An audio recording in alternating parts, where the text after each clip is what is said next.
What is a National Weight Control Registry? A national weight control registry was established in 1994, and the purpose was to people can go online and register if they have lost 30 pounds and kept it for 1 year, and then they can register. That's to qualify to register themselves. And there'll be multiple questions they'll be asking, and then there you go regularly and update the data. So we have about now 10,000 or more patients have registered with this National Weight Control Registry. The importance of this that now if you have a data of people what they are doing to keep the weight off, we can replicate the same thing again in our own patients.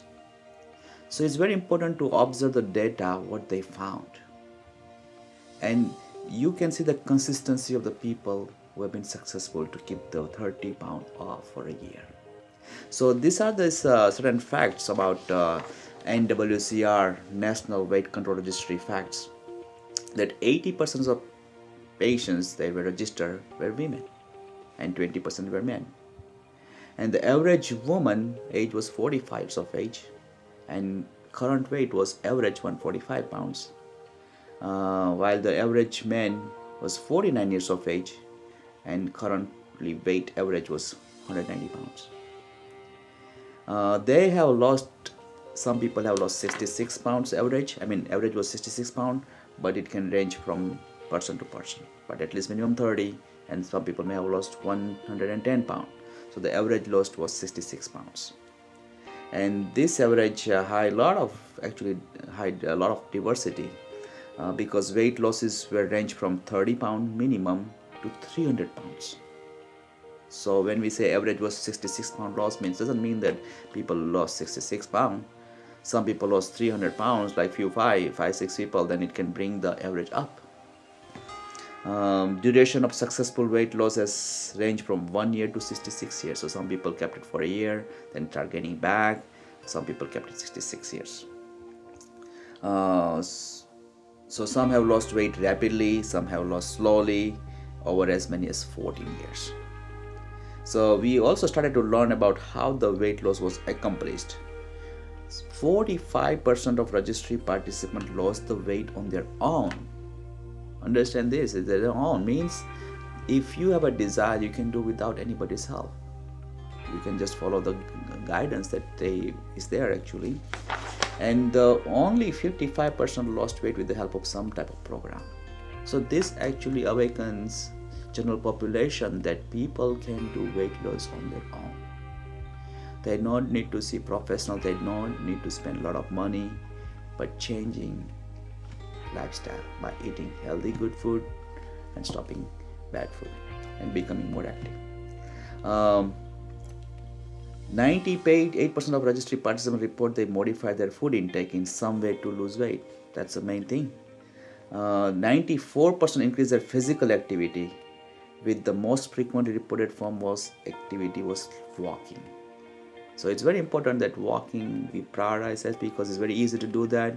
You don't feel like exercising, just go to the mall, put your credit card and wallet in the car so you don't do more of shopping, and just go around and just enjoy the life, and you're getting a lot of neat non-exercise activity. Thermogenesis we discussed before, very important major player in the weight loss and maintenance.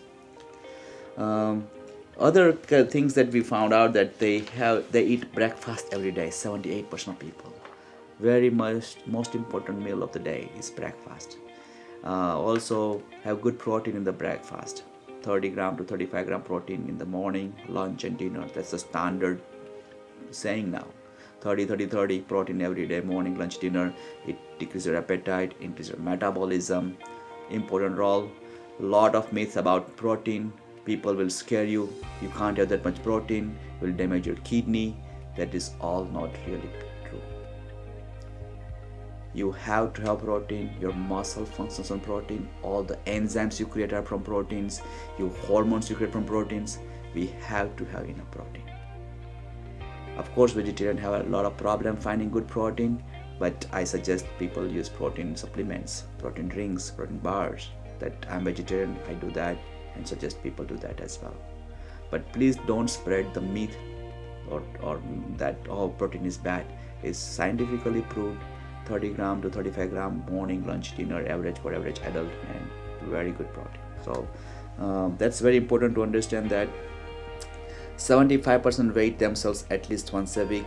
We recommend every day because we see that some people actually have gone 7-8 pounds in 1 week.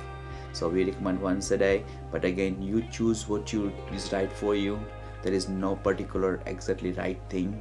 What is good for you is right for you. Watching TV is very important because we have to address that. People watch like a lot of TV every single day for hours and hours. If you're sitting and you have 3-4 programs to see, you sit like 3-4 hours continuously, and your metabolism slows down. So 62% watch less than 10 hours of TV per week. That's very important. Don't watch too much TV. Again, when you watch TV, particularly nighttime news, you see all the negativity, and that will create negative emotions before you go to sleep. I recommend my patients not to watch TV completely. Only, at least not news. Watch something that makes you happy, feel good, make you laugh, smile. All those dramas that creates negative emotions, anger, grief, violence are not really important. They are just happening. Media using it to manipulate our mind, getting their numbers go up, giving very scary news so people watch it, but it's really not important for healthy life. 90% exercise on average about 1 hour per day. So that's again importance of physical activity. And the most important exercise is walking. Average calorie need, the women had 1306 calorie per day, and that's why we have in our fat attack prevention plan is about 1400 for women for maintenance, and average 1685 calorie per day in men. So again, we have to understand that for years it has been put into our mind that we have to eat 2000 calories a day. That if you are really active, your metabolic rate is active, but when you have a very high amount of fat in your system, that slows down your metabolism because metabolic rate depends on your muscle mass. So muscle percentage is less, you may not be needing actually 2000 calories. We hardly ever see that in metabolic rate in our when we do body composition. Hardly anybody is more than 2000. So that again, the number was given to us many years in our mind since childhood. Average adult requires 2000 calories is not true. Otherwise, everybody eating 2000 calories would be thin. It's not happening. So find out what is your calorie needs and work on it, and increase your physical activity, increase your protein intake, and you can work with those things and you can keep the weight off. So it's very important to understand this data who have been successful, and we can reproduce those results again if we can follow that.